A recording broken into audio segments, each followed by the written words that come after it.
Shalom, shalom. Bienvenidos una vez más a La Raíz, este precioso programa que estamos casi hace un año ya, 11 meses, emitiendo por Tels TV. Un saludo grande a Esteban Morales ahí en los controles. Estamos saliendo en vivo por Tels TV, siendo viernes 10. Ay, yo estoy perdido en la fecha. Hoy es viernes 18 de febrero, creo que estoy bien, sí. Viernes 18 de febrero, 21:30 horas, en verano, desde la ciudad de Montevideo, Uruguay, la capital más austral del planeta Tierra.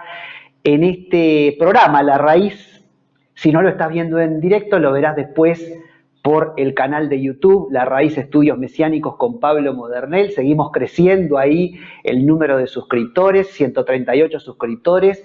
Suscríbete, dale like a los videos, comentá para que YouTube nos empiece a compartir con otras personas que tengan interés en estos estudios. Así funciona YouTube, ¿verdad? Bueno, muchísimas gracias entonces por el apoyo y por supuesto nos encomendamos una vez más en esta noche, en este Shabbat, a nuestro Señor, que Él nos guíe, que Él sea hablando a través nuestro, a través de su palabra, que el Ruach HaKodesh, el Espíritu Santo, esté ministrándonos y que Él dirija todas las cosas a lo largo de esta hora de programa que vamos a compartir. Qué lindo y qué lindo este nuevo estudio que estamos compartiendo, que es Su manto grana. Su manto grana, en una referencia a la sangre de nuestro Señor Jesucristo y cómo ella está presente a lo largo de toda la palabra de Dios. No solo en el Nuevo Testamento, sino en el Antiguo Testamento ya. Quiero, para comenzar, mostrarles esta página que tengo acá. Esto que en hebreo, está escrito en hebreo, esta palabrita, la escribí yo a mano, y es la palabra shani, carmesí o grana. Una shin, una nun y una yod o una yud. Que esta es la letra con la que empieza el nombre de Jesús en hebreo, Yeshua, Yeshua. Y es la tilde a la que se refiere el Señor en los Evangelios cuando dice ni una tilde pasará de la ley, quiere decir ni una yud o ni una yod pasará de la ley, porque es la letra más pequeñita, como diciendo Dios cuida todos los detalles. Y la palabra shani, shin, nun, yod, shani, es la palabra carmesí, o grana, lo que estamos en el estudio denominando grana en hebreo, shani. Es una palabra que aparece en varias oportunidades en el Antiguo Testamento, shani, y también se la relaciona con el gusanito, el kermes, que habíamos visto la semana pasada, y vimos el video y todo.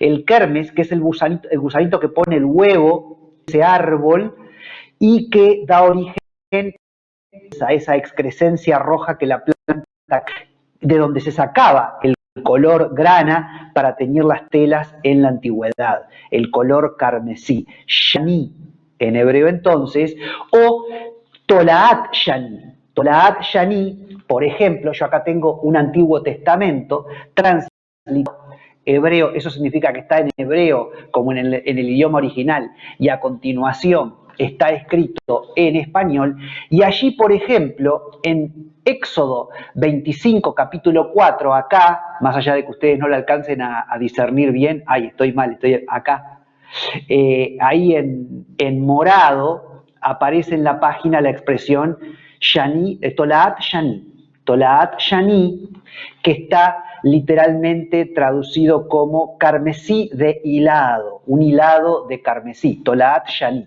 Pero pareciera ser también una referencia al animal, tolaat shani, el animal que provoca, que pone el huevito y que provoca que la planta se defienda, creando toda esa pelotita roja alrededor que es la excrescencia, de donde, machacando eso, se sacaba el color shani, el color carmesí o el color grana. Eso por un lado, de esta manera quería empezar hoy, es ese color grana como el manto de nuestro Señor Jesús, en el sentido de la sangre de nuestro Señor Jesús. Es metafórico esto del manto grana.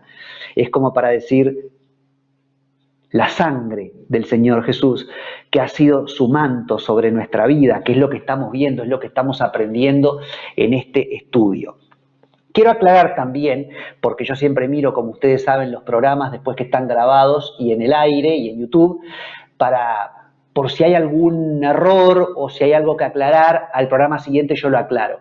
La semana pasada, cuando yo hablé de los 2 espías que van en el libro de Josué a la casa de Rahab la prostituta y que ella los alberga y que ellos les dicen: cuelga un cordón de grana y esto no sea por señal, para que cuando nosotros tomemos la ciudad no destruyamos tu casa ni tu familia.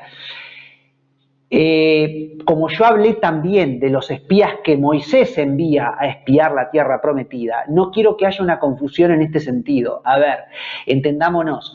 En Números, capítulo 13, es cuando Moisés envía a los 12 espías, y entre esos 12 espías están Josué y Caleb, enviados a la tierra prometida. Josué, de la tribu de Efraín, o la tribu de José, la línea primogénita, y Caleb, la tribu de Judá, la línea real. Esto no es casualidad y lo explicamos en el estudio, que lo podés encontrar en las listas de reproducción, como Israel, su historia, nuestra historia.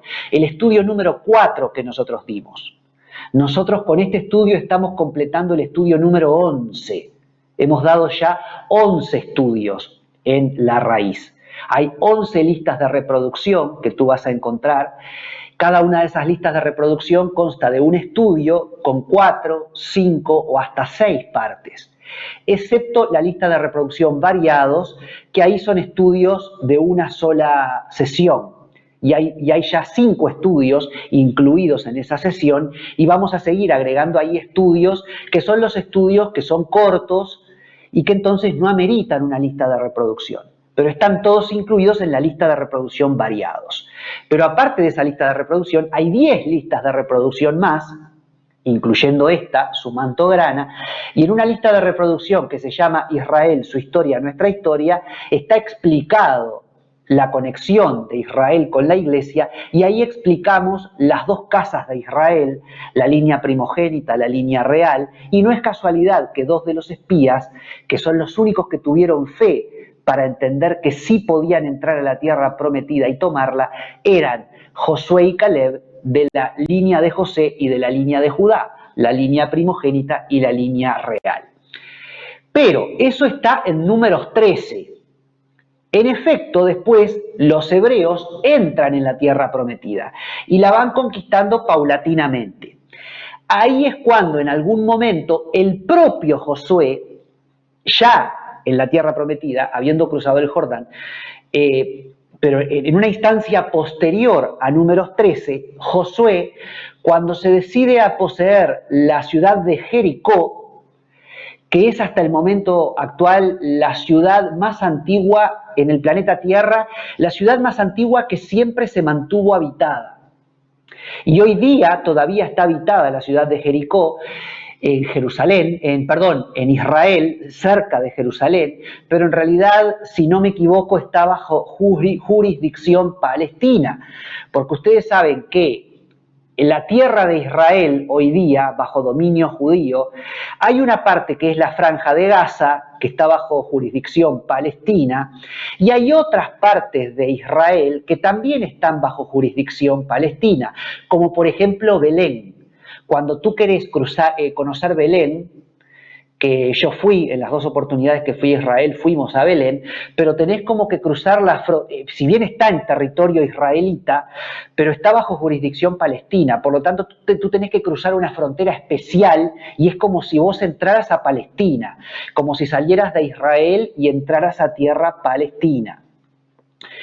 Bueno, lo mismo sucedería con Jericó, según tengo entendido, no estoy seguro. Yo a Jericó fui, las ruinas de Jericó las visitamos la primera vez que visité Israel, cuando fui con el pastor Álvaro de Castro, quien es responsable de TELS TV, entre paréntesis.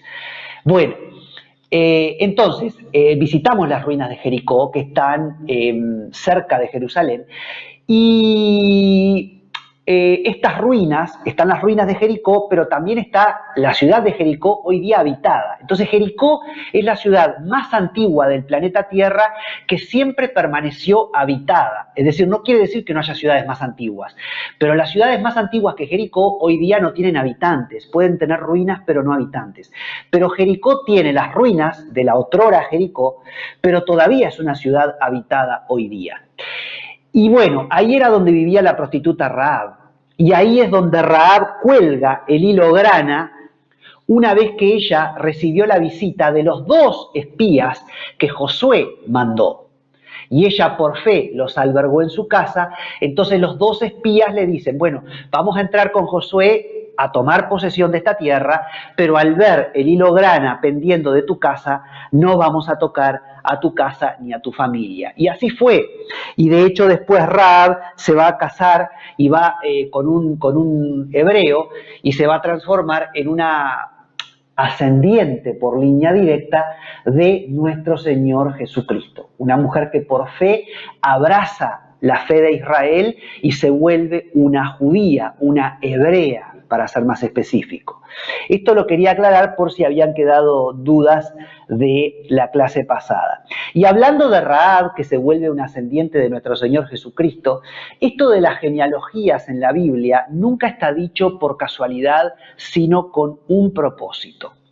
Entonces, avanzando en el tiempo, nosotros podemos ver una línea genealógica que es Adán, Set, Enos, Cainán, Mahalaleel, Jared, cuyo nombre está emparentado con Jordán, porque es el que desciende, como el río Jordán, Enoc, que caminó con Dios, Génesis 5:22, Matusalén, el hombre que más años vivió en la historia de la humanidad, 969 años, Lamec y Noé.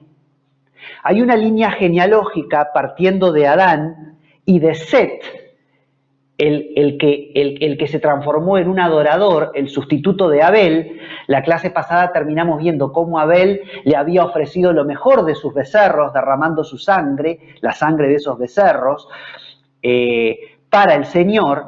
Caín tuvo celos, lo mató a Abel, y entonces después Dios le sustituye a Abel, a Adán y Eva, con su hijo Set, que significa precisamente restitución o restituir. Y de la línea de Set, contando 10 generaciones, vamos a llegar a Noé. También esto ya lo estudiamos en el estudio de los Nefilim, semiángeles o humanos. Cuando dimos el estudio de Nefilim, ahí vimos que estas 10 generaciones, Adán, Set, Enos, Cainán, Mahalaleel, Jared, Enoc, Matusalén, Lamec y Noé, cuando uno pone juntos el significado de estos nombres, ahí también se esconde el plan de redención de Dios para la humanidad. Esto lo podés ver en la lista de reproducción de los Nefilim, el estudio que está subtitulado Los Nefilim, semi-humanos o semi-ángeles o humanos, si no me equivoco exactamente. Entonces, llegamos por esta línea de Set, no por la línea de Caín, no por la línea de los hijos de Caín, que fueron los músicos, que fueron los artífices en bronce, que fueron los que crearon los herreros, los que crearon las armas de guerra y también los pastores, no por la línea de Caín, sino por la línea de Set, el adorador, vamos a llegar a Noé. Y vamos a ver por qué estoy mencionando a Noé y cuál es la relación que tiene Noé con el hilo de grana, con el manto grana, que es el manto de nuestro Señor Jesucristo. Entonces, si yo te pregunto cuántos animales de cada clase debió Noé introducir en el arca, la respuesta está en Génesis capítulo 7, versículos 2 y 3. Y Esteban, si estás ahí, y no vino todavía el de la pizza, el delivery de la pizza, a traerte la pizza, si estás ahí, Esteban, la diapositiva número 13 en la presentación de PowerPoint trae precisamente a Esteban está ahí, porque Esteban está esperando que le traigan una pizza para cenar. Entonces en algún momento va a ir a buscarla, a bajar cuando le toquen timbre. Bueno, Génesis 7, 2, 3a dice, de todo animal limpio tomarás 7 parejas, le dice Dios, Se ríe ahí Esteban. De todo animal limpio tomarás 7 parejas, le dice Dios a Noé antes del diluvio, macho y su hembra, más de los animales que no son limpios, una pareja, el macho y su hembra. También de las aves de los cielos, 7 parejas, macho y hembra. Ah, Noé tiene que meter un macho y una hembra de cada animal, de cada especie en ese terreno donde él vivía, en ese territorio, pero animales limpios, 7 parejas, macho y hembra. Y uno dice, ¿por qué? ¿Por qué de todos los animales Noé mete una pareja, pero de los animales considerados limpios, que todavía no había sido dada la ley, pero ya había una concepción en el corazón de Noé de qué animales eran limpios y cuáles no? Bueno, la respuesta la tenemos en la siguiente diapositiva. Porque una vez acabado el diluvio, ¿qué es lo que sucedió? Y edificó Noé un altar al Señor y tomó de todo animal limpio y de toda ave limpia y ofreció holocausto en el altar. Génesis 8:20. Entonces, siendo Dios precavido y sabiendo que los animales limpios se iban a sacrificar para derramar su sangre en holocausto, evidentemente, con una sola pareja de animales limpios se hubiera acabado esa pareja, ese animal, esa especie.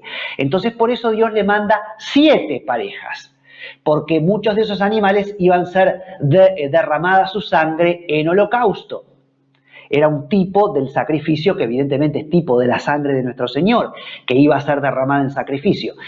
Además, no es casualidad que el Señor le mande a Noé guardar en el arca 7 parejas, número santo, número sagrado, no 6, no 4, no 2, sino 7 parejas de animales limpios.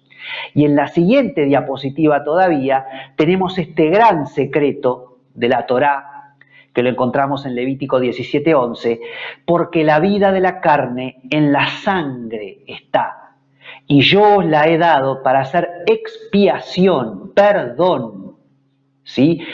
Cubrimiento sobre el altar por vuestras almas, y la misma sangre hará expiación, hará perdón, hará exculpación, te librará de la culpa de la persona. Este versículo es clave, Levítico 17:11. Grabémoslo a fuego en nuestro corazón para decírselo a los judíos.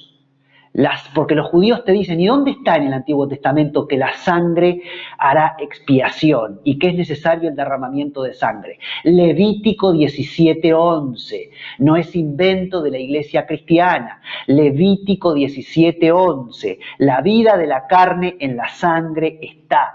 Yo os la he dado para hacer expiación sobre el altar por vuestras almas. La sangre hace expiación por nuestra vida y la misma sangre hará expiación de la persona. Y ahí hay una foto de un tipo de altar, un tipo del altar del sacrificio, donde se realizaba la expiación de los animales, lo que luego se va a transformar en el tabernáculo y más tarde en el templo, pero en una forma más primitiva, en una forma más primaria, como Noé, encontramos este tipo de altar, un altar de piedra donde se sacrificaban los animales. ¿Podés volver a mí ahora, Esteban? Y les puedo decir entonces, hay que ser ciego espiritualmente hablando para no darse cuenta que todo esto nos está hablando del hilo grana, todo esto nos está hablando de la sangre de nuestro Señor. ¿Por qué 7 parejas de animales limpios y de aves en el arca y solo una de los que no eran limpios? Bueno, por esto que acabamos de decir. Muchos de los animales limpios serían ofrecidos en sacrificio, por lo que salvar una sola pareja de su clase hubiera implicado su extinción. Así de importante era el tema de los sacrificios y el consiguiente derramamiento de sangre. Dios quería inculcar en el pensamiento, en la descendencia de Set, a través de Noé y sus hijos, en la cultura de su pueblo, este trascendente precepto: sin derramamiento de sangre no se hace remisión de pecado. Esto nos lo dice el apóstol Pablo en el Nuevo Testamento, en Hebreos 9:22. La carta a los hebreos, nada más y nada menos. Sin derramamiento de sangre no se hace remisión de pecado. Pero esta aseveración del apóstol Pablo en el Nuevo Testamento, en Hebreos 9:22, tiene su sostén en Levítico 17:11. El apóstol Pablo está, pudiéramos decir, haciendo una explicación, lo que se llama en hebreo una agadá, de un pasaje del Antiguo Testamento, lo está explicando. Era bien un judío, Pablo, como el Señor Jesucristo. El Señor Jesucristo hizo mucha agadá en los evangelios, explicando textos del Antiguo Testamento.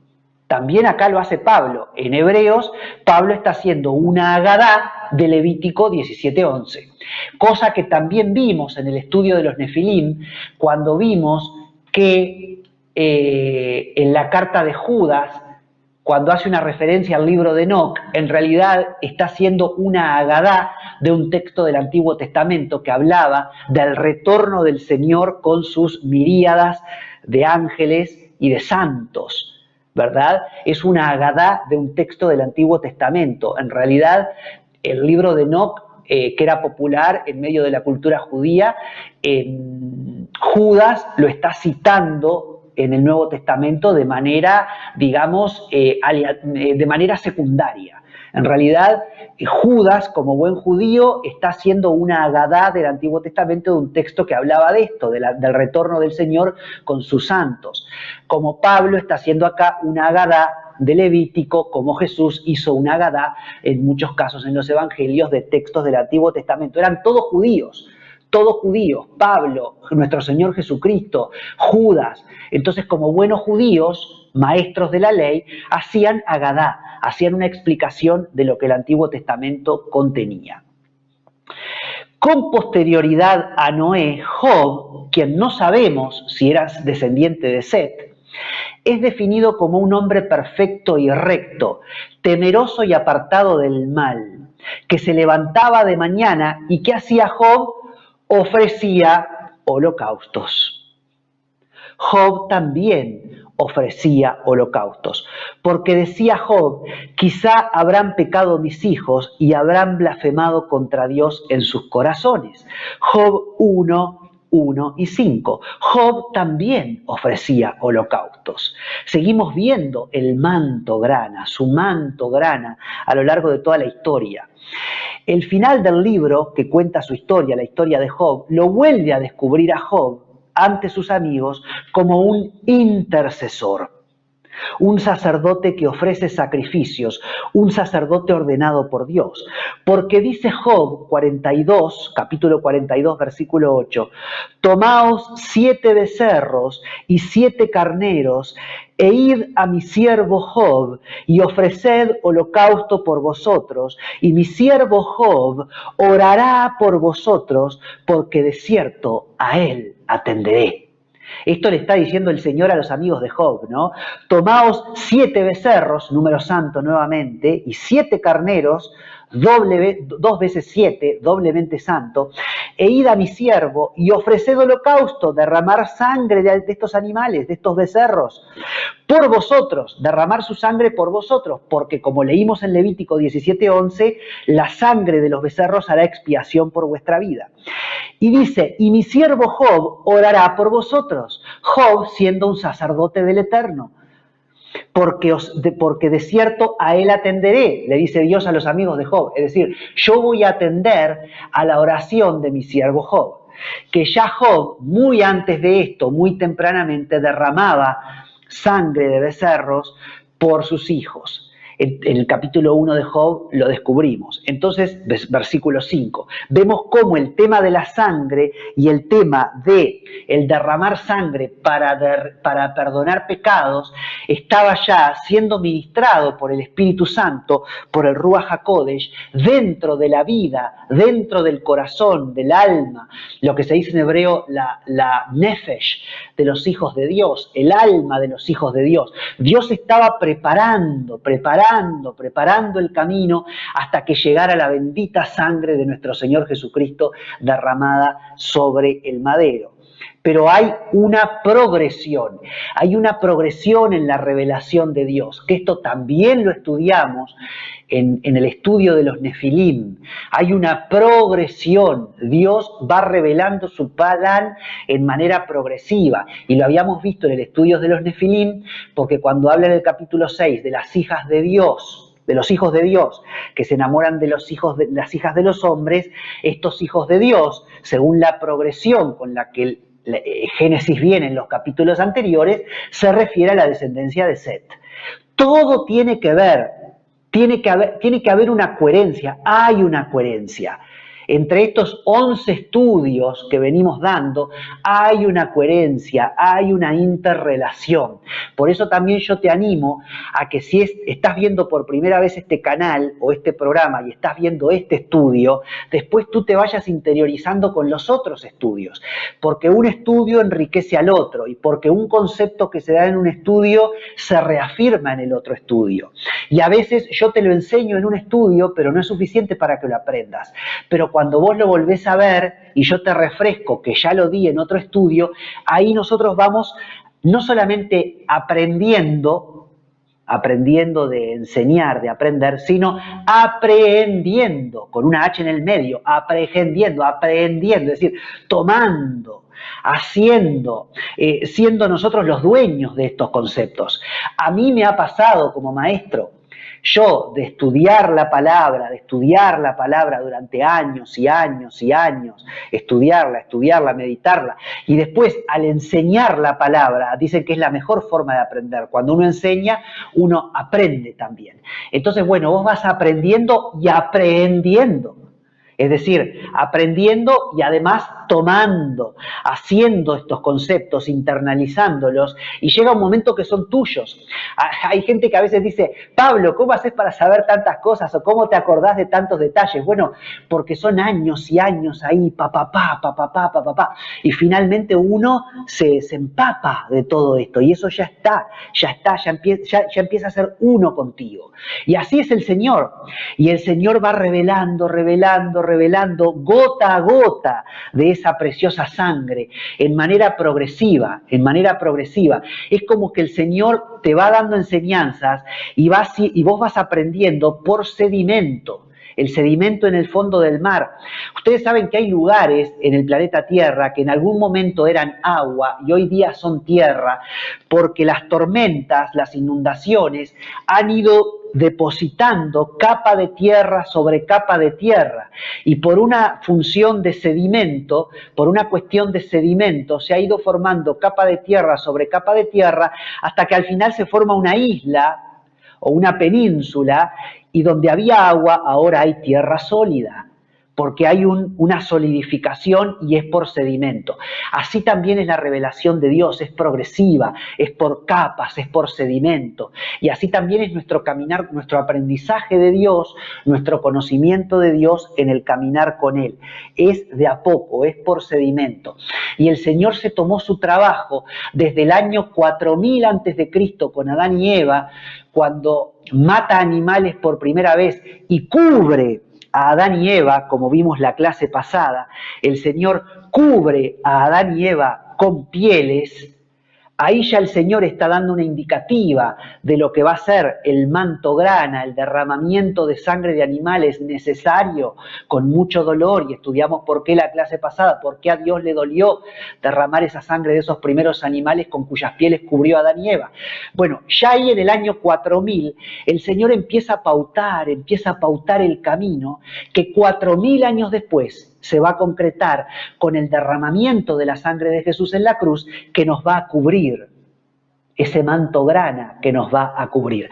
Pero hay todo un camino a lo largo de toda la Torá que nos va pautando este derramamiento de sangre, y hasta en el propio Job podemos ver ese valor que el Espíritu Santo le mostraba a Job que él tenía que dar a la sangre. Los patriarcas descendientes de Sem, uno de los hijos de Noé, porque así llegamos hasta Noé, pero Noé tuvo 3 hijos, Sem, Cam y Jafet. Bueno, uno de esos hijos, Sem, de donde viene el término semita, de donde vienen los judíos y los árabes, lo que sería hoy día los judíos y los musulmanes, también los descendientes de Sem también ofrecían holocaustos. Abraham abre también ese camino. Abraham, que es un descendiente de Sem, un hijo de Noé. En la promesa de su descendencia, que su descendencia sería incontable como las estrellas del cielo, media la sangre, porque el Señor le dice a Abraham, con posterioridad a Noé, ¿verdad? Mira ahora los cielos y cuenta las estrellas, si las puedes contar. Así será tu descendencia. Génesis 15, 5, 9. Pero miren qué lindo, el versículo 9. Tráeme una becerra de 3 años y una cabra de 3 años y un carnero de 3 años. Y tomó Abraham todo esto y los partió por la mitad. ¿Qué tenemos ahí en Génesis 15? El pacto abrámico, derramamiento de sangre. En ese momento, Abraham, padre de multitudes, todavía era Abram, padre enaltecido, pero por fe ya era Abraham. La lección nos atañe porque Dios puede hacer con nuestra vida lo inimaginable con solo creerle. Fiel es el Señor. Es tremendo esto, porque además el Señor le dice ahí en Génesis 15, ¿no? Capítulo 15, tráeme una becerra de 3 años y una cabra de 3 años y un carnero de 3 años. El Señor le pide 3 animales, tipo de Dios, Padre, Hijo y Espíritu Santo. Esto también ya está dado en el estudio, en la lista de reproducción, Elohim, Padre, Hijo y Espíritu Santo, con una visión judía del tema de la Trinidad, no una visión cristiana, sino una visión judía para que entendamos que esto viene de ya desde el judaísmo, Padre, Hijo y Espíritu Santo. Entonces, acá este triple sacrificio que Dios le pide a Abraham está hablando del Padre, el Hijo y el Espíritu Santo, ¿no? Tráeme una becerra de 3 años y una cabra de 3 años y un carnero de 3 años. Y por si fuera poco, cada uno de estos animales tenía que tener 3 años. 3 veces 3, doblemente santo, doblemente divino. Es tremenda la exactitud de la palabra. Es como que a mí se me cae la mandíbula, es como que digo, Dios mío, la perfección del plan del Eterno. El que escribió esto, si es que fue Moisés realmente, en Génesis, realmente la persona no puede haber calibrado todos estos detalles, no es humano, no es humano. Hay una pluma divina atrás de la Biblia, está llena de detalles magnánimos, secretos, pero son secretos revelados para el que los busca, porque Dios es Dios de secretos revelados, no es Dios de secretismo, no tiene nada que ver con el ocultismo. Entonces, Dios es Dios de misterios, pero de misterios revelados. Pero es maravilloso, esos misterios están acá y son detalles magnánimos, preciosos, son perlas, son joyas contenidas ahí en la palabra de Dios para nosotros. Corrido el tiempo, va a llegar lo que se llama en hebreo el Akedat Isaac, la atadura de Isaac. Dios da un nuevo indicio respecto al plan de redención. Y esto lo podemos encontrar, Esteban, en la diapositiva número 16. Ya nos vamos ahora del año 4000 a.C., Adán y Eva, pasamos al año 3000 aproximadamente antes de Cristo con Noé y aquellos sacrificios, el tomar siete ejemplares, macho y hembra de cada especie pura. Y bueno, año 3000 a.C. y ahora llegamos al año 2000 a.C., como dice ahí abajo la diapositiva con Abraham. Y Dios le dice en Génesis 22 a Abraham, toma ahora tu hijo, tu único Isaac, a quien amas, y vete a la tierra de Moriah y ofrécelo allí en holocausto, ofrecer a Isaac en holocausto, es decir, matarlo derramando su sangre, sobre uno de los montes que yo te diré. ¿Sí? Que es el monte Moriah, que ahora lo vamos a ver en un momento. En la siguiente diapositiva hay una interpretación de un artista, Giovanni Battista. Ustedes saben que yo amo el arte y amo también cómo el arte nos acerca al Señor. Me encanta esto llamado Tiepolo, donde tenemos a Abraham con un manto rojo a punto de sacrificar a Isaac, que está ahí prácticamente desnudo sobre la roca, pero aparece el ángel del Señor, porque sabemos nosotros que en ese momento apareció cuando Abraham ya iba a sacrificar a Isaac, y aparece el ángel del Señor diciéndole: detente, solamente te estaba probando. Dios le habla a Isaac a través del ángel, ahí está Dios en el cielo, el ángel tipo del Espíritu Santo, e Isaac, que era tipo de Jesús, que iba a morir, iba a ser la víctima sacrificial. Está la Trinidad ahí también manifestada en el Akedat Isaac, en hebreo, ¿no? En la atadura de Isaac.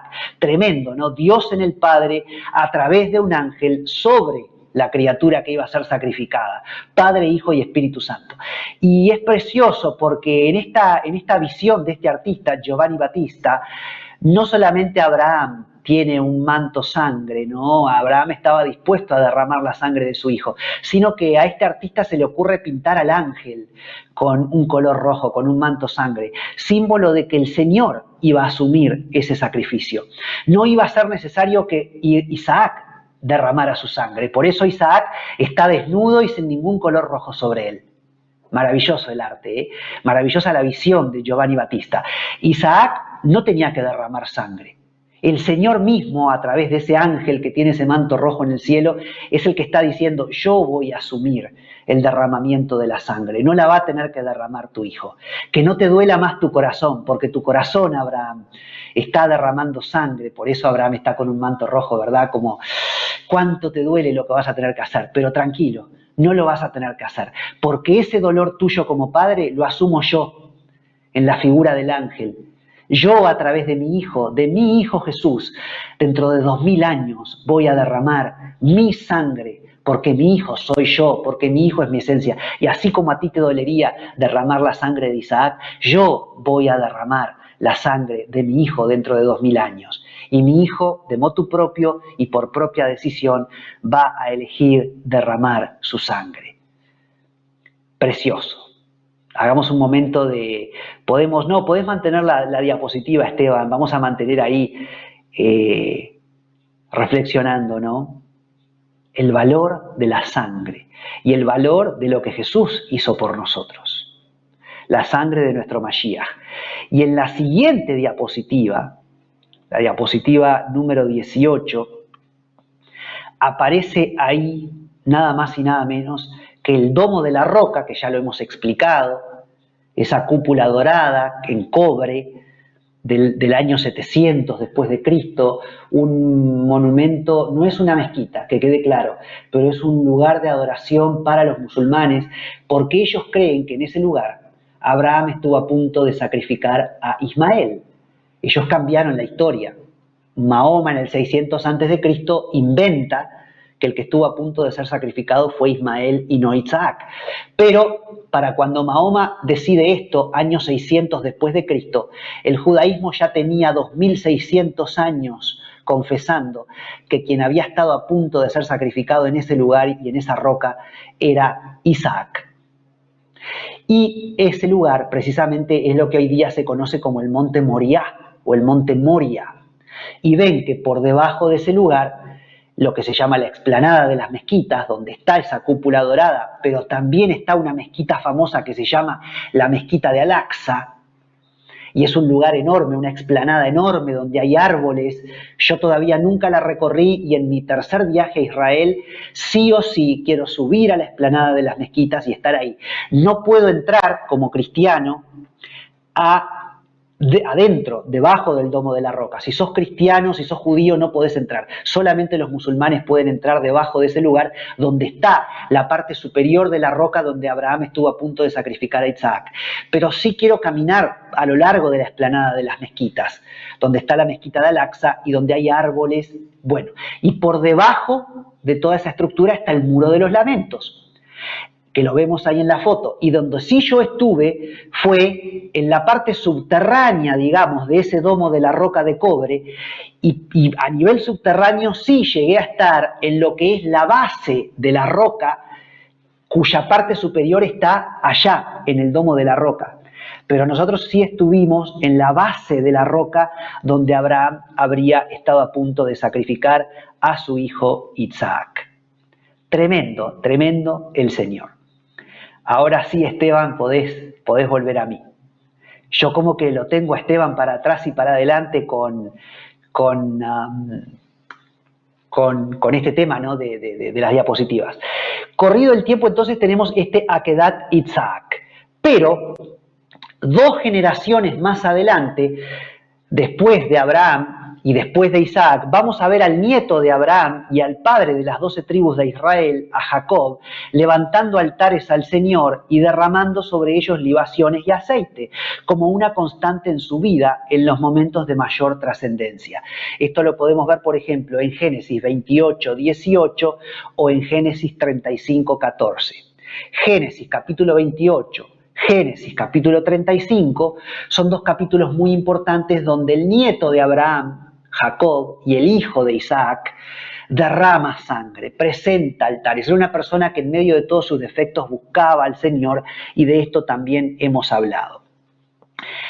Después nosotros sabemos que el hijo de Jacob, José, va a ser llevado cautivo a Egipto, y cuando venga una gran hambruna sobre la tierra de Canaán, sobre la tierra donde están los hebreos, habiendo sido José prosperado en Egipto, los hebreos van a recurrir a Egipto en busca de trigo, y José los va a albergar, esa maravillosa historia, y también va a hacer traer a su padre Jacob y a toda la descendencia de Israel. Entonces todo Israel se va a mudar, todos los hebreos se van a mudar de la tierra donde estaban hacia Egipto.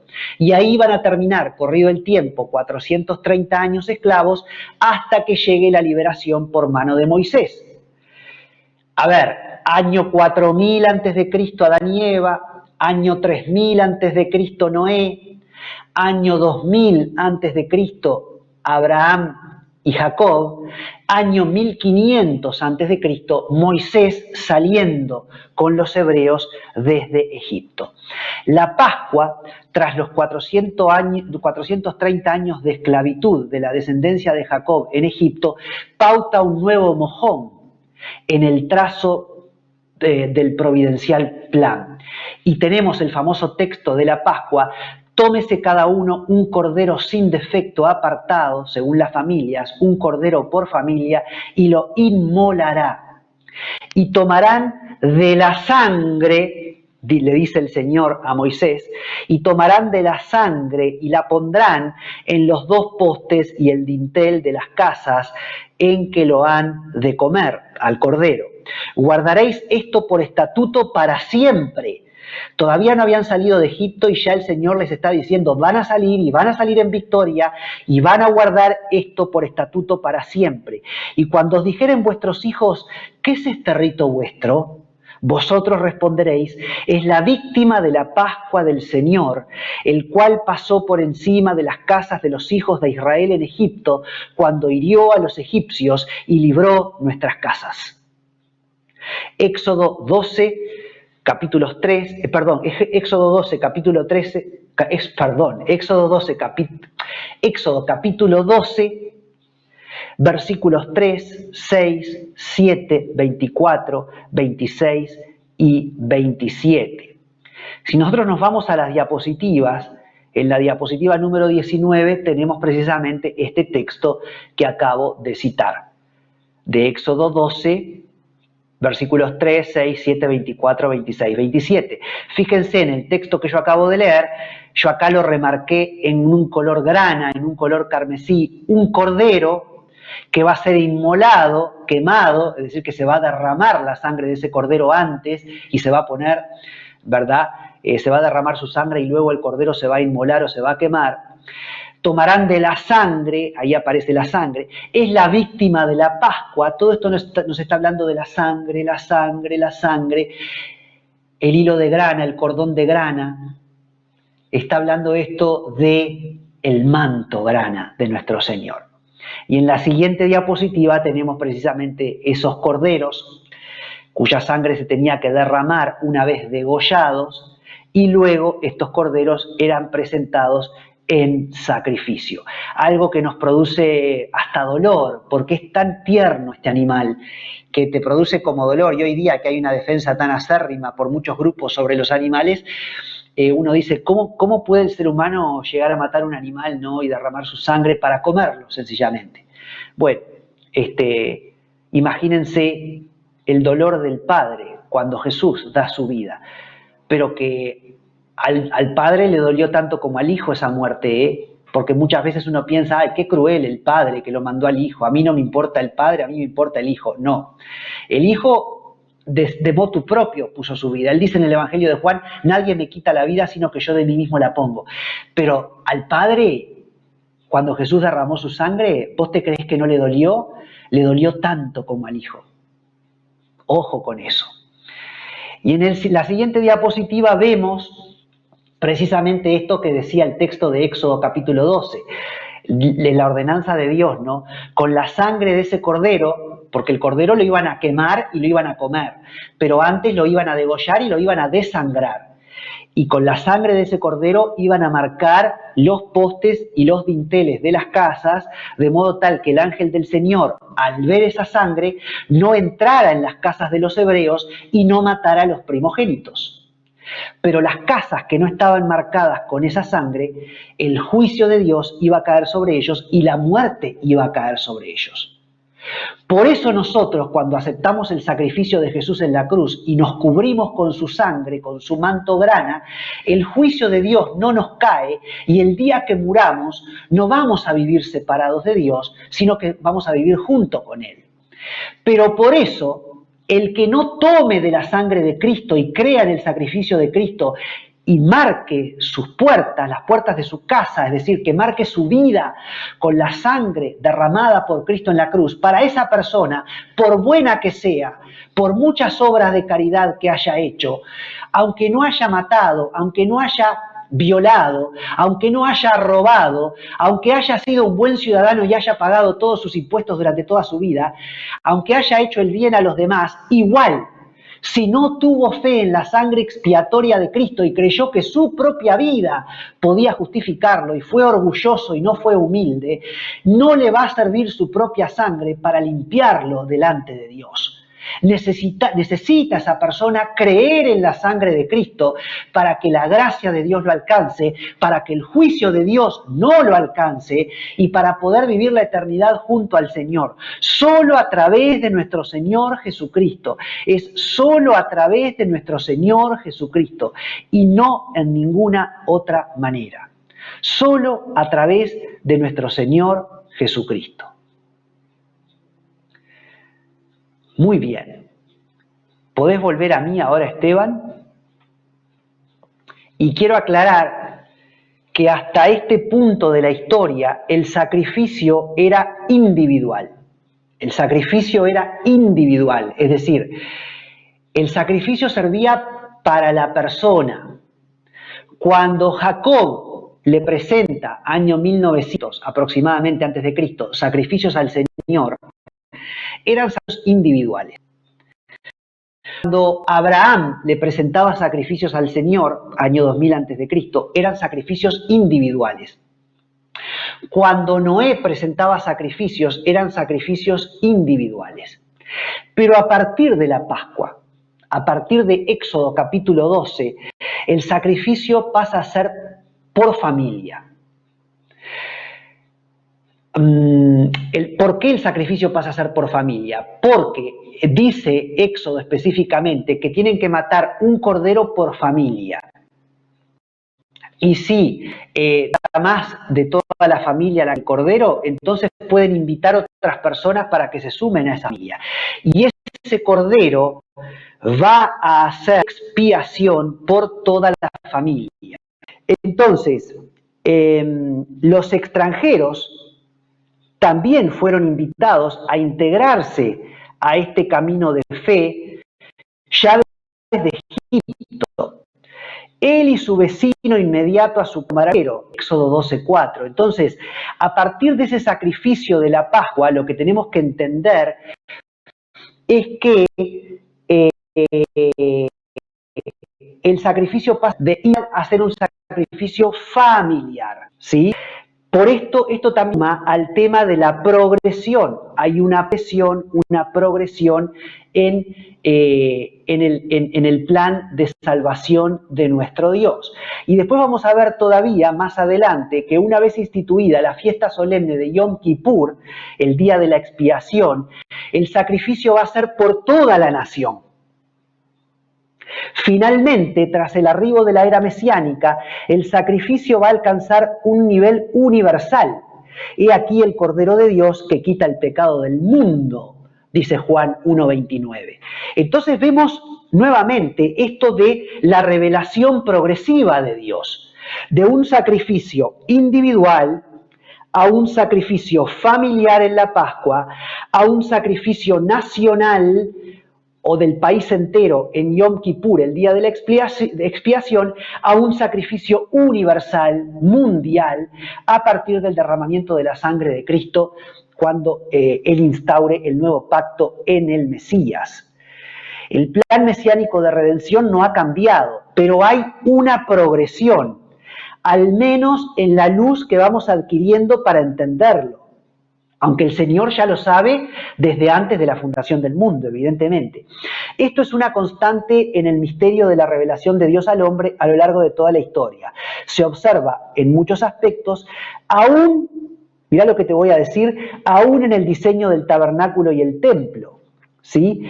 Es tremendo esto. Y por eso, ahora tenemos un videíto que Esteban tiene preparado, porque vamos a entrar de a poco, y lo vamos a seguir trabajando la semana que viene, pero nosotros vamos a llegar a ver que después de la Pascua, después de la salida de los hebreos de Egipto, cuando ellos empiezan a transitar por el desierto, en un momento Dios les ordena hacer un tabernáculo. Y este tabernáculo también tiene mucho que ver con el manto grana. Entonces, lo primero que yo quiero es que nosotros, a modo de ilustración, veamos un videíto que tenemos preparado para ustedes.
Bueno, muchas gracias, Esteban. Muchísimas gracias. Este video, nosotros la semana que viene vamos a hablar quizá con un poco más de detención, pero ¿qué es lo lindo de todo esto? Yo te voy a ir adelantando. Ahí vimos el tabernáculo, que va a ser esa especie de tienda nómada que los hebreos van a armar en el desierto, y ellos se van a ir moviendo y van a ir moviendo esta tienda que los va a acompañar. Y ahí en el video lo primero que veíamos y que llama mucho la atención es que el tabernáculo estaba en medio del campamento. Tenemos que entender que las tribus estaban todas acampando alrededor del tabernáculo. Las tribus estaban todas ahí, acampando alrededor del tabernáculo. Y estaban distribuidas de una determinada manera. Y yo tengo acá algo para mostrarles, que es una perla, que ya te las voy a, después igual, en todo caso de pronto, lo volvamos a ver la clase que viene. Pero fíjate que acá, si nosotros observamos cómo estaban distribuidas las tribus alrededor de el tabernáculo iba a estar acá, en el centro. Entonces, nosotros tenemos, por la distribución de las tribus y los números que se dan de cada tribu, tenemos que las tribus que estaban hacia el sur y hacia el norte tenían 151.000 y 157.000 habitantes. ¿Sí? 151.000 y 157.000 habitantes. En cambio, las tres tribus que estaban al oeste del tabernáculo tenían 108.000 habitantes. De modo tal que este campamento con solo 108.000 personas era más cortito que este oeste que tenían 151.000 y 157.000 habitantes. Pero a su vez, estos tres eran más cortos que este campamento que estaba hacia el lado este, que tenía 188.000 habitantes. De modo tal que, aún antes de llegar al tabernáculo, ya en la distribución del campamento podemos observar forma de cruz. Hay una forma de cruz de acuerdo a cómo estaban instituidas las 12 tribus alrededor del tabernáculo. Esa es una de las perlas sin las cuales me quiero ir hoy día. Y después voy a darte el versículo, el texto donde está específicamente esto de estos números, porque vos dirás, ¿de dónde sacás, Pablo, que había 108.000 en estas tres tribus y 157.000 en esta y 151.000 en esta y 188.000 en esta? Bueno, la Biblia lo dice. Y por eso ya los números, la Biblia dice tantos de la tribu de fulano, tantos de la tribu de mengano, tantos de la tribu de perengano. Eso por un lado lo quiero decir, y por otro lado quiero contarles que, como vimos en el video, tenemos en ese tabernáculo el altar del sacrificio, una vez que entramos en el tabernáculo, donde se ofrecía el sacrificio de los corderos, pero también todos los demás animales, que lista de animales limpios, como los que Dios le había dicho a Noé, que se tenían que ofrecer ahí y derramar su sangre. Primero se degollan los animales, se vertía alrededor del altar del sacrificio y luego la carne era quemada, era inmolada en el centro, caían las cenizas y por abajo, que estaba abierto, por eso este altar del sacrificio era sin un piso, iba sobre rocas y sacaban las cenizas. Después pasamos al lavacro, que era un lugar donde el sacerdote y el sumo sacerdote, los sacerdotes y el sumo sacerdote se limpiaban sus manos 3 veces y sus pies 3 veces antes de entrar al lugar santo. En el lugar santo, en el video, veíamos la mesa de los panes, posición a un lado, el candelabro, la menorá al otro y el altar del incienso. Y luego viene el lugar santísimo con el arca del pacto que contiene dentro de sí, como el video nos daba, de Aarón que reverdeció, el maná del cielo y las tablas de la ley. Ahora, me gustaría terminar, Esteban, porque se nos ha ido la hora, con la diapositiva número 27 en la presentación de PowerPoint. No sé si podemos ir a la diapositiva número 27. porque allí tenemos, precisamente para que ustedes lo adviertan claramente, en la diapositiva 27, no solamente el campamento alrededor del tabernáculo, por la cantidad de gente que componía cada tribu, terminaba formando una cruz, sino que cuando entramos al tabernáculo, y lo vemos acá en la distribución, el atrio, y luego tenemos el lugar santo y el lugar santísimo, es como una triple división que, como dice acá, el atrio 50 por 100 codos, ¿sí? Luego el lugar santo, la menorá, la mesa de los panes de la proposición y el altar del incienso tenía menos longitud, y el lugar santísimo donde está el arca del pacto era más todavía, era como uno la mitad del otro, y por lo tanto, si nosotros desde la entrada del tabernáculo trazamos una línea roja y luego trazamos una misma línea perpendicular entre la mesa de la proposición y la menorá, que están enfrentados, vemos que se forma una cruz. Hasta ahí vemos el manto grana del que estamos hablando en este estudio. Todo en el diseño del Eterno nos lleva a el manto grana de nuestro Señor Jesucristo, es decir, a la necesidad del derramamiento de sangre, que ya está en Levítico de 11, porque sin derramamiento de sangre no se hace remisión de pecados. Podés volver a mí, Esteban, y me despido entonces de esta manera hasta el viernes próximo, donde vamos a volver a encontrarnos y vamos a seguir profundizando, buceando sobre su manto grana.